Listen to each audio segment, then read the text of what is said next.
Welcome to Women in B2B Marketing, a show where CMOs, VPs of marketing, and all strong women leaders in B2B discuss their top tactics, strategies, and tips for building high-performing teams, leveraging trends, and ultimately rocking their marketing careers. Made by and for women, insightful for all. I'm your host and 15-year B2B marketer, Jane Serra. Let's dive in.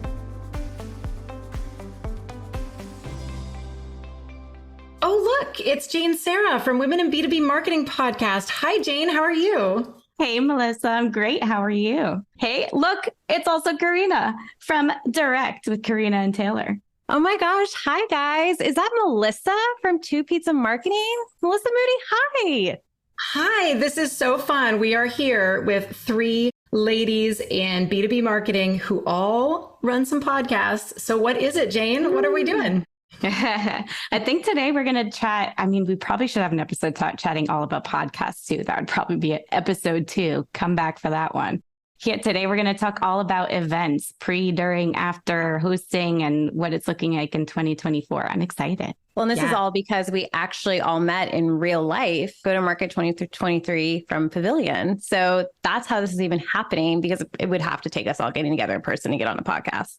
Absolutely. And quick shout out to the other hosts that are missing. So we're missing Taylor Young right now. We're missing Ashley McGovern, my co-host. And also I meant to, but we're going to have them on another show. I meant to also grab Katrina Redden and Ashley Coggill, who were also both at GTM 2023 in Nashville. So hello to all the wonderful podcasters out there. We will talk podcasting another day, but today is crossover episode, as Jane liked to call it. Yeah. It's going to focus on events.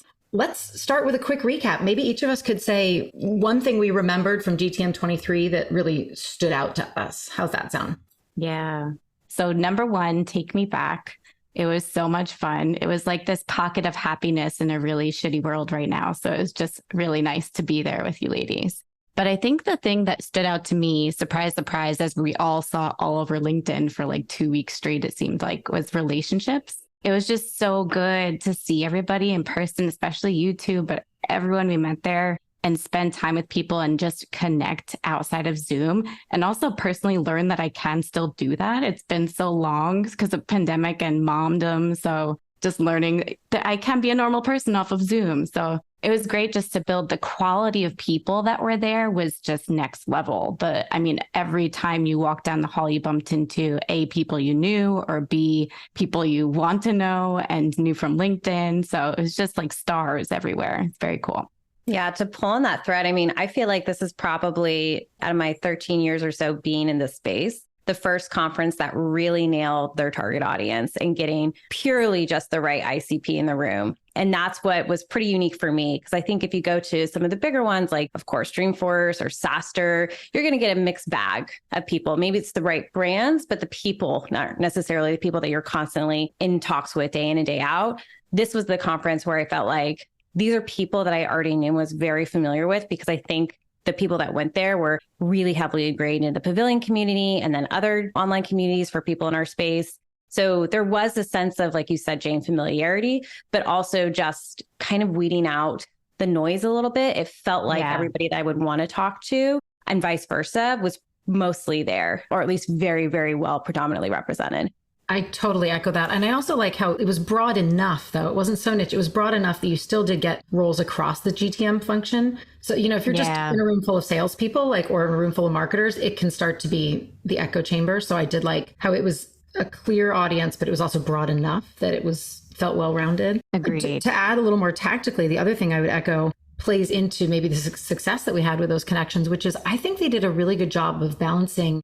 I don't want to just call it the agenda of the event, but the whole structure of the event. It was like they recognized that was one of the main reasons we were all there. So the keynotes were fantastic. The speakers were fantastic, but the layout of the event, the way that the demos were there, but not domineering, the events around it, the dinners and the evening things, even the fact that they that they kind of encouraged those micro events that you always get with an event, right? Like they made it not looked down upon to have a side thing. It was more, like that adds to the whole week. And I actually really think that they did a good job of that. Not saying this is our event, you can't do anything else, but really encouraging add-on events. I know Insight Partners did a huge thing that week. my CMO group did a really cool like end of the event get together that Kathleen from Pavilion also joined because she's part of it. So it wasn't this main event and a bunch of other stuff. They actually leaned into that connection and community. That surprised me too, because I see them as kind of competitors, right? These just different communities that you can join because you can't join and pay for all of them and actively participate in all of them. But it's like all of the communities in the GTM space got together and loved each other. It was really cool to see. Yeah. Well, I think this is a good lesson for like experimentation because this was their inaugural event. So the first time that they had really done this, not that they hadn't done their own events and chapters and things like that. This was the first time that, sorry, my dog popped in as she's been doing lately. Cameo. She just wants in on the ladies chat. I love it. I know, always. This was the first time they'd ever done it. So I feel like they kind of were like, let's figure out what works. Let's figure out what resonates. And I think that that's just, I mean, for as big of a brand as both those two that you mentioned are Pavilion and Insight Partners, it was nice to see them kind of just go for it and test and see what lands with the audience. Yeah. Well, to that point, they're going to have to do it again. I think they already scheduled the next one, but what would we say they could improve on? Because I think all of us agree it was a fantastic event, but we always love to improve. So what would we say they could improve on? I'm going to think about this. If one of you already has something in mind, jump in. I have a couple, and this is just after thinking about and coming down from the high, because like you said, it was such a great event, like the best I've been to. I would say one that I noticed, which is so small, food, having a couple of vegetarian and vegan friends there, that the options weren't that great for them. They had to kind of track somebody down to get food sometimes because it would run out or there weren't any on the table. So tiny little detail to get next time. And then second, this happens at every show, right? Like some of the sessions I went to, we talked about this. I'm a conference nerd. I went to like as many sessions as I could get in. And a couple of them were obviously thrown together at the last minute. Most of them were really, really, really great. But there's always a couple that are going to be, maybe it was a replacement session because somebody dropped out or couldn't make it. Or maybe it just wasn't a fit for me, right? Just not my style. So that's always going to happen. I mean, I don't even know how they can avoid that in the future, but slight little tweak there. Yeah, that's fair. Yeah, I would say that I think that they did a great job kind of setting out, like you guys were mentioning, nothing was very too much in your face. So they had demo centers during lunch. So people could opt in to go and sit in a room and watch a demo. And like you said too, Melissa, the layout was fabulous. Everything was really close by. So if I didn't really feel like, okay, I signed up for this session in advance, but now I'm feeling I want to stay in this session a bit more, I could do that. It was very easy, very walkable, and the time was managed really well. To your point though, Jane, I did feel like there were some really inspirational keynotes. Like I think we're all still buzzing from Winning by Design. I think everything they did was pretty like, it was very inspirational, very high level, but I also felt like we did a really good job of getting into the weeds. Like we walked away from each session with frameworks. Whereas to your point, Jane, there were some other sessions that I felt were, which every conference and speaking event is guilty of, just nebulous thought leadership, things we've seen 1,000 times. And I do think for having such a small focused audience, I think that could probably be buttoned up a bit more. And I think that probably means that the events team could do some reviews of the sessions, maybe even some practice runs with the speakers to kind of suss out like, okay, is this largely a pitch? Because I think we definitely got some of that. Yes, for sure. Is this largely just like a LinkedIn post that we've stretched to 30 minutes? Because I think we got some of that. Or is this like an instructional kind of workshop style, which I think, again, shout out to Winning by Design. Every session, whether it was a keynote or a breakout, it felt like a session, either like an entry into a workshop session or full on workshop session. And I think that was like the feedback across the board was props to that team for really kind of nailing it. Yeah.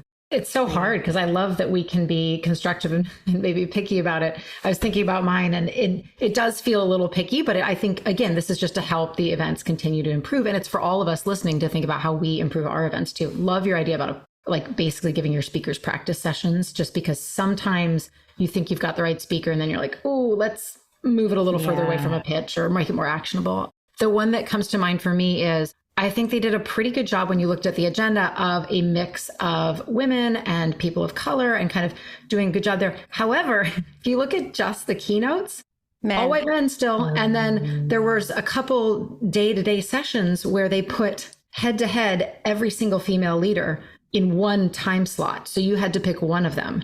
Yeah. And then the other that was ones hard for me. Wow. Yeah. And it was just a little frustrating because I only came to realize that when I said, wow, I want to see Hillary and Janice and Trinity. And I'm trying to remember some of the other ones. And they were all in the exact same time block. And Latin I was was at like, the same time too. Yeah. yeah, exactly. So really That's good funny. at moving toward that direction. But I think there was still a few, like, well, maybe just a little room to grow in that as well. Hootsuite CEO. I mean, she was a showstopper from entry to stage to exit. I mean, I would have loved to have her the first day. Like talk about like such an inspiration. I mean, particularly for all of us here, but just in general too. I mean, from the choice of color of her outfit, you knew what she stood for. You knew what she stood for. Like she was representing a country. And I mean, it just, I don't know, it was so empowering. And yeah, I think to that point too, like the structure of these events, there still seems to be this formula that we have it in B2B kind of like revised in sometimes, which is like 2 days, maybe more, right? It's content, wrap, fun. So I feel like the structure of the content, like, I don't know, guys, don't you think we could do that in like a day? Yeah. And I'd almost rather go in and sit in a room and just be listening, because it was hard. You know, and I know everybody's doing their best, but you go to one and you kind of need to like sneak out because you have a meeting with someone and sneak back. I'd rather almost just let's sit down for 3/4 of a day and just deliver all the content. And then that's really interesting. Do we know any events that have done that? I haven't, and I'm dying for it because we are so torn. We are so torn. We're like, I mean, so it was the expectation of like, this is the only day we're doing speaking sessions. This is the only day we're doing workshops. I would so appreciate that because then I would know that everybody else has that expectation too. And then we can kind of leave the second day or whether it's the first day or whatever for networking and socializing. Because as I usually do, I feel torn. Do I go to the session that I really want to go to, or do I have this meeting with this individual that I've never met in person before that would mean so much to me? So yeah, it's tricky. That's good food for thought. From like event planning perspective, like I've always kind of split it up into 2 days and mixed it for variety and to keep people's attention, but also because if this is just a hunch, it's worth a test, right? But if we put all content on one day and then all networking on the second day, I feel like so many people would leave and go home after day one, not like just because it's not intermixed and kind of forced on them. If you have a family, you're like, I can't really stay and network for a full day, or I have responsibilities, however, wherever else. What if on this, you know, the second day or however we're framing this, or the first day or however you structure it, I mean, bringing the networking, but also the workshops, because I think just the more hands-on chatting, doing things together, maybe that could— You're networking anyways. Content, but you're networking. Yeah. Like and that kind of forces people that aren't as comfortable with doing that to actually get out of their shells. But again, it's in the context of learning and growing and connecting. And sometimes you might have people that are the opposite. Like, I don't need to sit down and listen to more thought leadership. You know, like, True.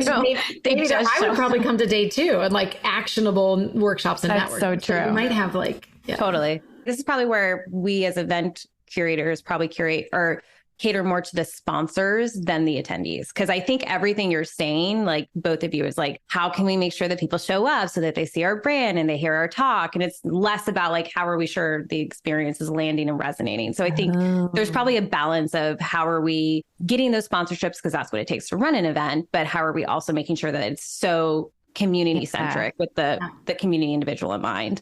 And they choose what they want, like whatever you want to attend. That's true. Interesting. Which I think is a great segue into, let's talk about not the event itself, but actually how we as individuals show up to these events. So if we want to create events that are for the individual, really resonate for individuals, how do we actually show up to events? What did we see that worked well? Or what is our ideal way of, you know, putting boots on the ground at something like this?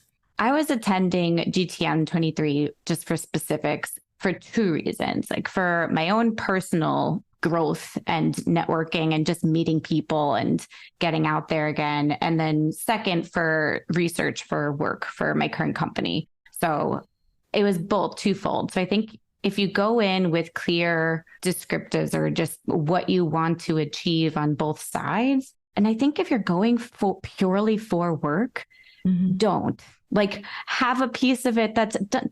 I'm not saying don't go, but bring in the personal piece, because at every event, even if you're going for work, there's a personal aspect of it too that you should really think about. Don't just be going there to sell or to market. Like also be learning. What can you learn personally? What relationships can you build without there being a specific goal tied to that?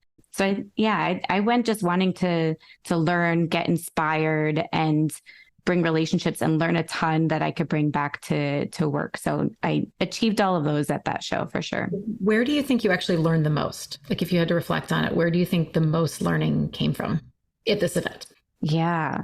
For me, it's an even split between probably 2 sessions at DTM and just talking to people and the relationships that were formed or expanded there. Cool. Are you going to name or are you going to keep us in suspense? I'll have the good ones. Like, let me pull up my notepad. That is one of my tips that I helps me every time, just because my memory sucks since I was little. But as I get older, it's worse and worse, especially after having a kid. Mom brain is real. So I write down everything. So I use OneNote old school style.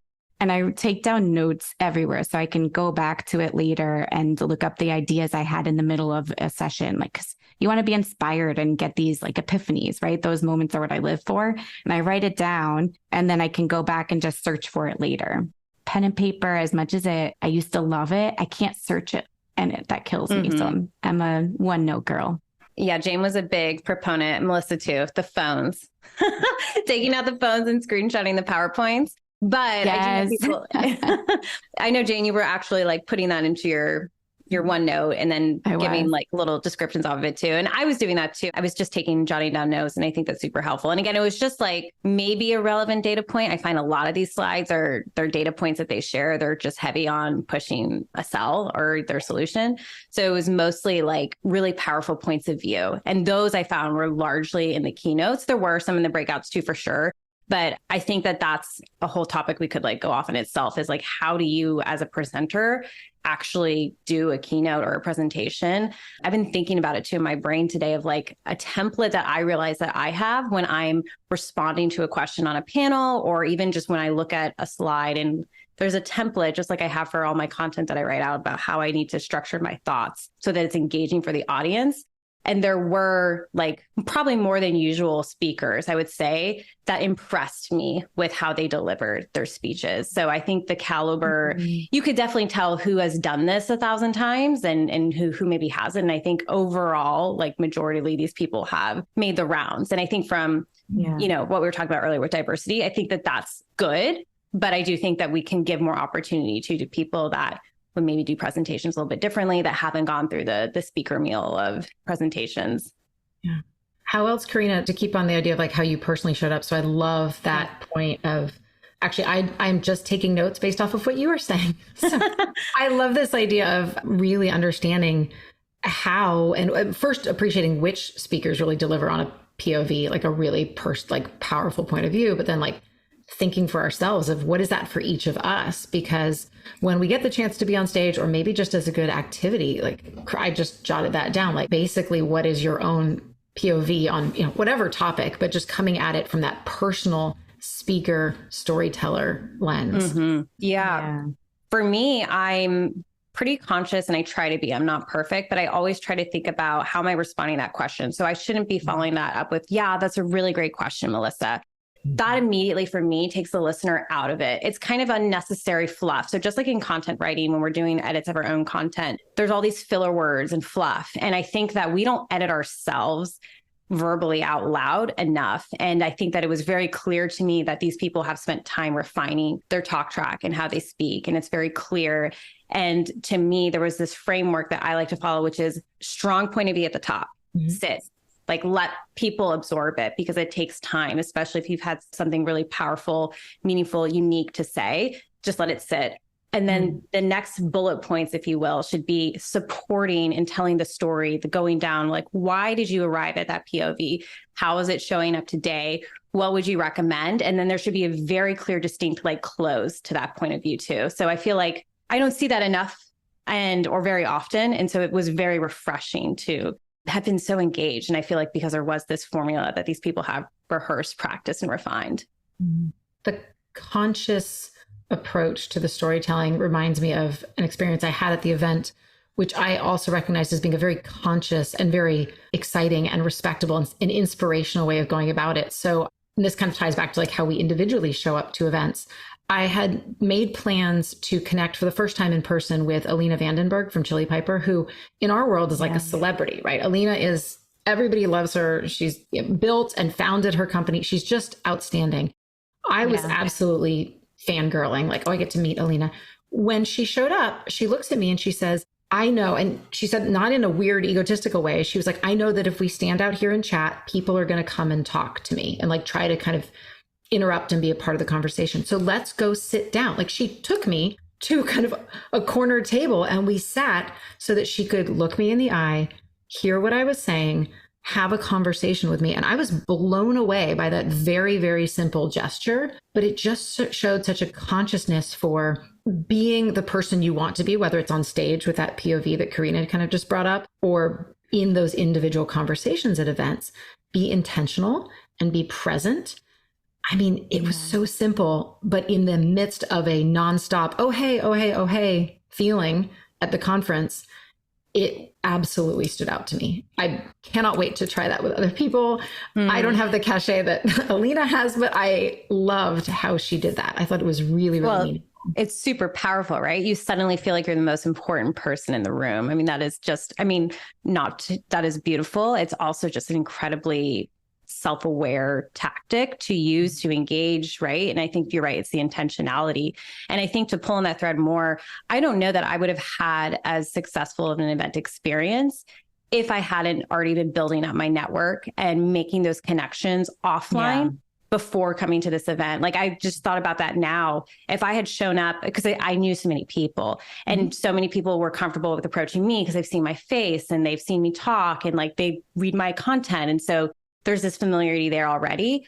I don't think if we all thought about it, like other conferences that are a bit larger and it's not as focused, because this was a very, very much they went through each person that registered and they validated or didn't. I don't know that connection would have felt as strong. I think there was a lot of intentionality on the event curator's part to actually see the network, the connections that already existed, whether or not they were in Pavilion or not. Because I think that was the intention, is they wanted us to all feel like we were in a community there. That everybody, for the most part, knew everybody already. Yeah, that's true.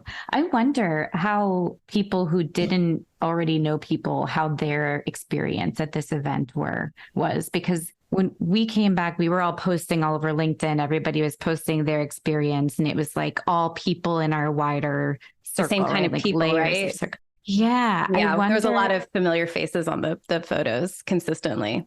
I wonder if everybody was included in those like layers of circles, or if anybody felt excluded from that. I would be curious if anybody attended and felt like an outsider. That would be interesting to me. I'm a little baby podcaster. I'm just starting to network on LinkedIn and get out there. And even there were people around every corner who I wanted to talk to, who I approached to, who I already knew. A few people came up to me and I was like, how do you know who I am? That's amazing. Like, just really humbling and cool. So, I mean, it was just hopefully nobody did feel that way. But now that makes me, as an empath, that makes me wonder. I hope everybody felt included. I spoke to quite a few. So I went to the conference by myself. And if I didn't make plans, if I didn't organically see somebody, I was going to just sit at a table where I knew nobody for breakfast or coffee, or whether that be for sitting for a session. And I would say that probably more than you realize actually did go to this conference for like this being their first revenue marketing conference. And I think there are largely people outside of SaaS or tech. So I think our universe is pretty, and I think even in Pavilion too, it's obviously, it's 10,000 members, so it's massive.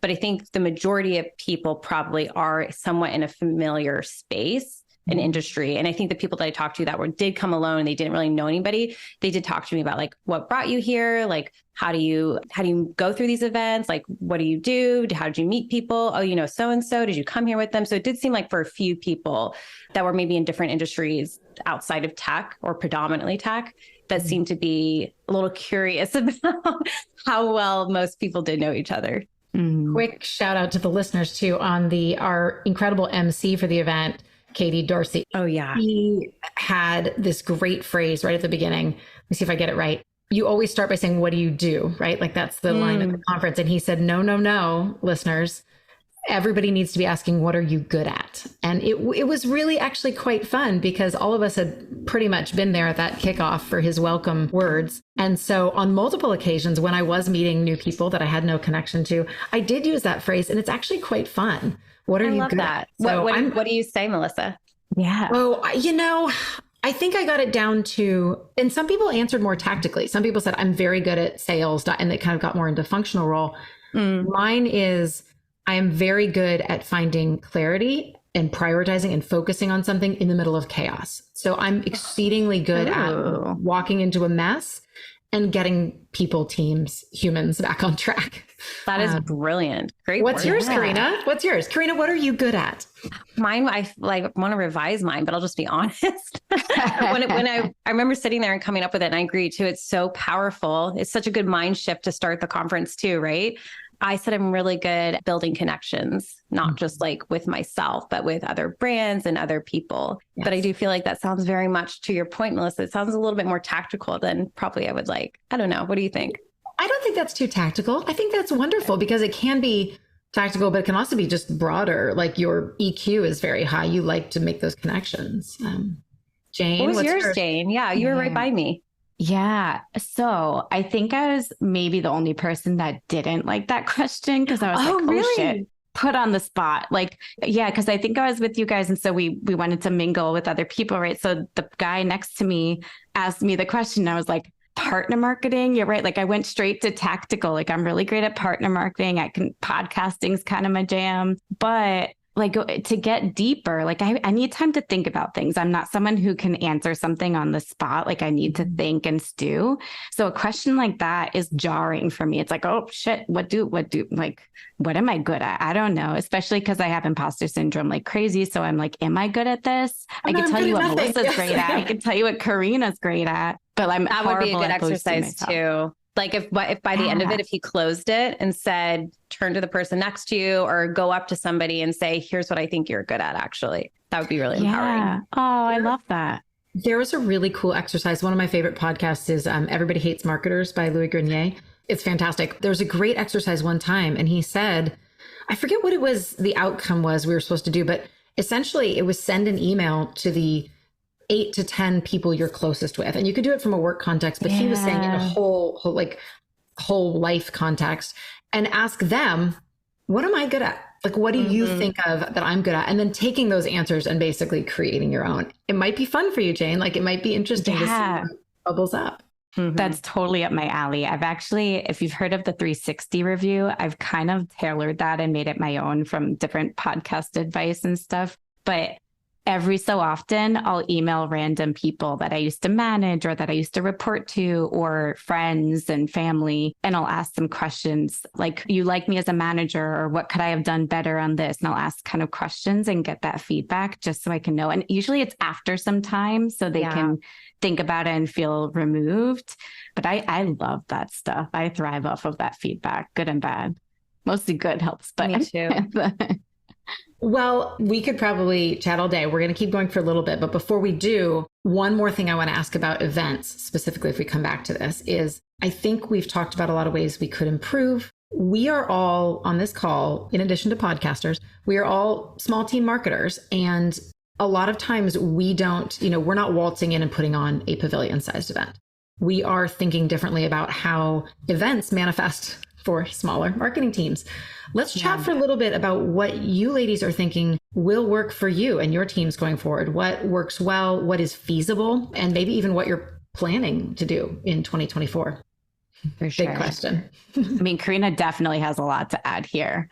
So I'll keep mine short. I think this event probably inspired this a bit, but I want to create more events for my company in 2024. It's probably going to start virtual as I kind of test the market and do more virtual, but I would love to have smaller kind of roadshow events in person as well. Eventually, we'll see. I think it'll be a build up, but it's not going to be as grand of a scale. I don't think we can have these killer speakers, but if we could have one or two, and it'll probably be a half day event to start, like start small and then grow up from there. So all about iterations for me. Yeah, I love that. Well, and I think too, so much of what made this event so great was the people that attended, the people that spoke, the people that organized it. So fostering that, I mean, I know we heard that a lot, but fostering that community, I think is just going to continue to be top of mind for me. To be truthful with you, I signed up for this event without knowing that Pavilion was largely running it. And I do think that just the way they framed it with the context of it, who they pitched that was going to be there, that was enough for me to want to sign up. So I think we can sometimes worry so much about the details and stress about the details even, but the core of it, like the content, the core of it is what I think is going to drive people. So if we can be super clear on like, what is the outcome for them? What's in it for them? That I think is going to be like at least the mind shift set that I want to get into for the new year is what are they going to get out of it from events that I throw, but also events that I help my clients curate. Cause I think that to me was what made me sign up and spend the money. And then afterwards I was like, oh, this is Pavilion. Okay. Got it. Love figuring out the why behind it. And you're absolutely right. That applies to the huge events and it applies to the small ones. I do think there is, I mean, from my perspective, some of the projects that I'm working on right now are going to lean more into that micro event strategy and doing small, intimate get-togethers. But I think to your point, Corrina, we have to, even for those little things, they're not just get-togethers. There is a why. There's a why for the attendees. I also have to shout out, I think one of the other strategies that I will be leaning into, I can't share it now, but I'm working on something kind of small and stealth. So we're not going to be able to spend on things, but showing up in a memorable way at the larger events, there's something there. I mean, I have to give a shout out to what ComSor was doing in the corner of GTM. They had an incredibly attractive booth in the sense that they were filming content right there. And so people stopped to watch, TV type content being recorded live with funny things happening. We were eating hot wings. All three of us on this call, by the way, made it through 5 increasingly spicy hot wings. But I know they were there paying for a full demo and doing the booth, but doing something that catches people's eye will always win. And so that is something that small team marketers can do if they're very thoughtful and creative. And I'm not sure what that looks like for us yet, but Melissa, you already did it. You actually organized during the conference a group of women for Wednesday Women to just form a massive circle on the conference floor that caught the attention of the host MC, who actually then shouted out Wednesday Women during, one of our upcoming keynotes. So I think that you have already showcased how small marketing teams or people that are showing up at these conferences, even microwaves, can have a ripple effect. Just to give like a full story here as well.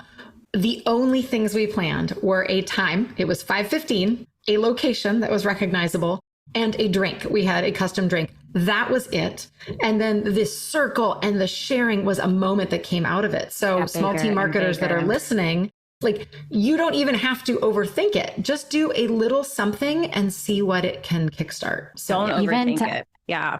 To add on that too, that event, first of all, thank you for creating that times, location, and drink, because it started out, as like 10 of us. And then people just started gathering because they're like, oh, other women.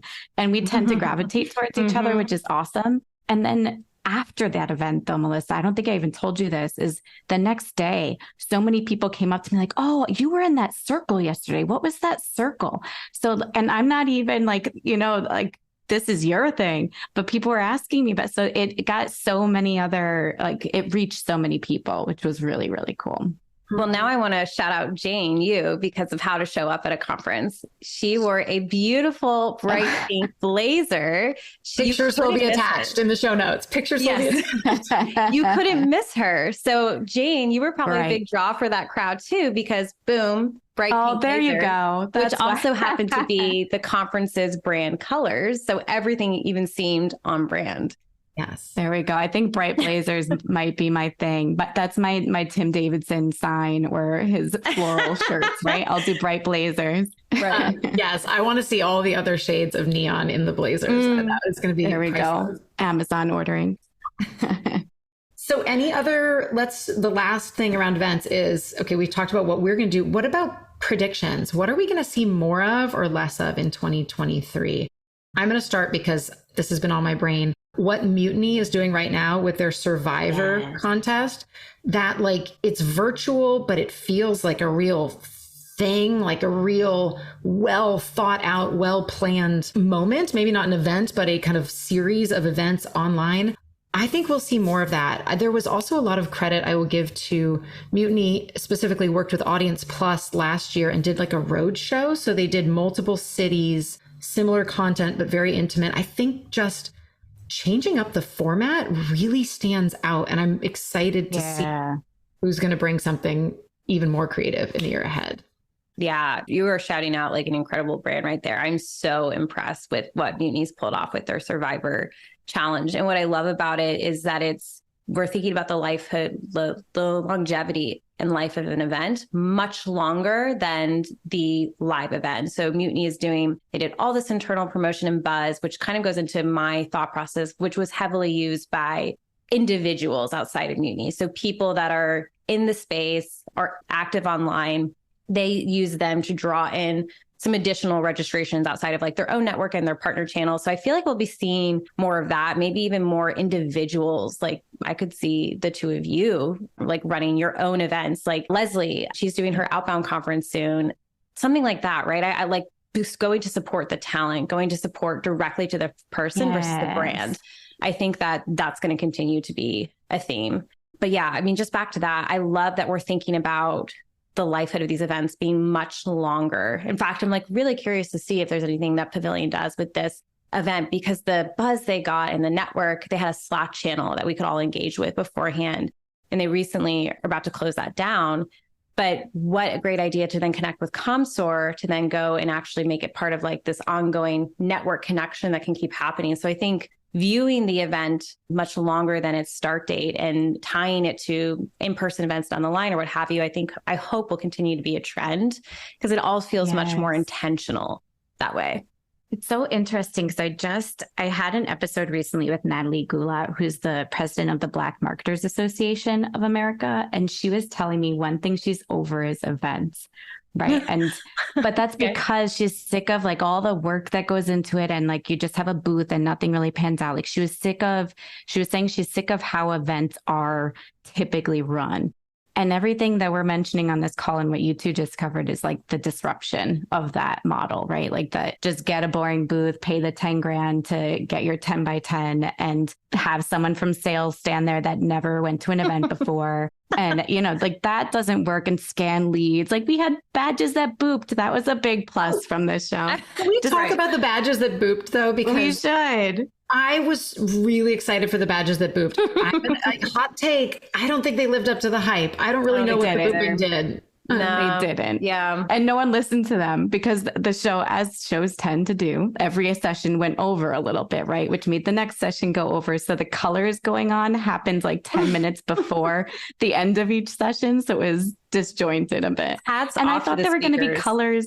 Yeah. Totally. I was going to say that would have thrown me off. Like if I was presenting. So for everyone listening, these badges, not only when you boop them, you could like share contact information, but they would blink bright colors. So what the ladies are saying is if you were on stage as a keynote and the entire audience starts blinking and you have flashing 10 more minutes of conversation, my anxiety would have gone through the roof. I would have completely lost focus.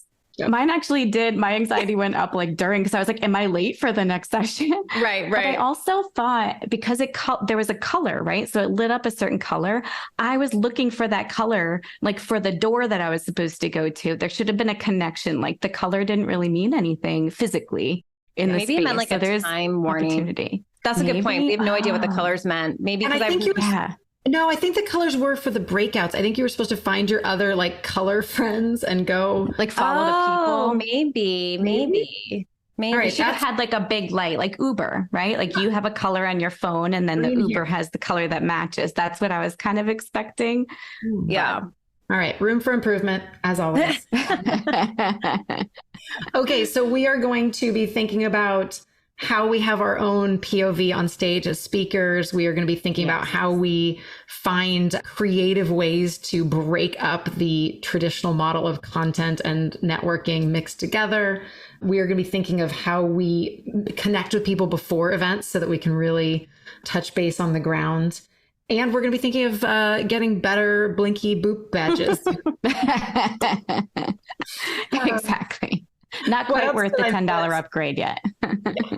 What else did I miss before we wrap up, ladies? Because I've loved this conversation, but we know we're talking to busy marketers. So I would just say highlight, underline, bold what you said about finding like opportunities to stand out in those big events as a small team. Like your example, Melissa, what you actually did was perfect. Yeah, that's what I would say. But yeah. Yeah. And think about what you want to get out of it, not just for your company, but for yourself. Mm-hmm. Twofold. Yeah. Well, it has been a pleasure, ladies. We need to do this call regularly. We may not always record it for our listeners, but we will do the call regularly. And it was wonderful to have everybody join in today. Thanks, Melissa. Thanks, everyone. Crossover signing out. Crossover.